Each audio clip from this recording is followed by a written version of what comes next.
against poverty. Ontario Coalition Against Poverty's leader, John Clarke, is here. John, here you go.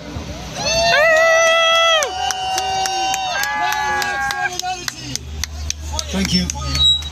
Thank you very much, comrades. I just wanted to bring a message of solidarity to you, and I wanted to say how much respect and admiration we have for all the people in Iran right now who are rising up against the regime. That this manifestation of outrage and anger that is taking place in Iran is something enormously precious.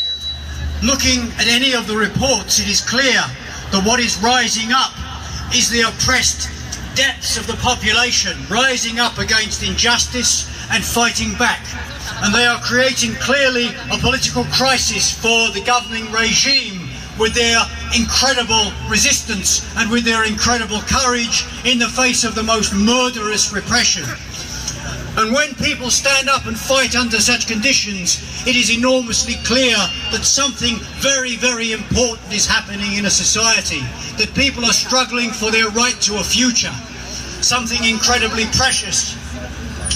But I also think it's incredibly important to make clear that the mobilization and the social explosion that is happening in Iran at the moment is taking place in the context of literally a global uprising against the whole capitalist neoliberal order. That in country after country, people are fighting back. They're fighting back in Africa, they're fighting back in Asia, they're fighting back in South America, they're even fighting back on the streets of Paris in France. People are mobilizing and people are challenging. And there is one really important consideration that I finally want to bring to this gathering. That there is, in the political left in Canada, and I think throughout the West, a great deal of confusion and misunderstanding about the struggle that is taking place in Iran. People see the US State Department issue a statement saying they approve of the protests, and they say to themselves, well, what's going on? Is this the work of the CIA? Is this a reactionary mobilization? Most clearly it is not. There is no doubt that the US has always wanted to restore the kind of direct control that they had under the Shah. There is no doubt that the US has its own reactionary agenda.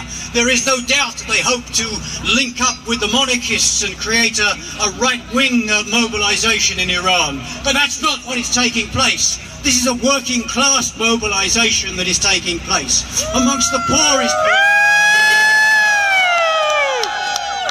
I'm struck by the fact that Kurdish and Arab communities are rising up. I'm struck by the fact that it's in the poorest places that people are rising up and fighting back. And I'm struck by the fact that workers are taking action to support the struggle. This is a vital struggle within Iran against a repressive, brutal regime, but it's part of the whole international working class movement for freedom and for liberty.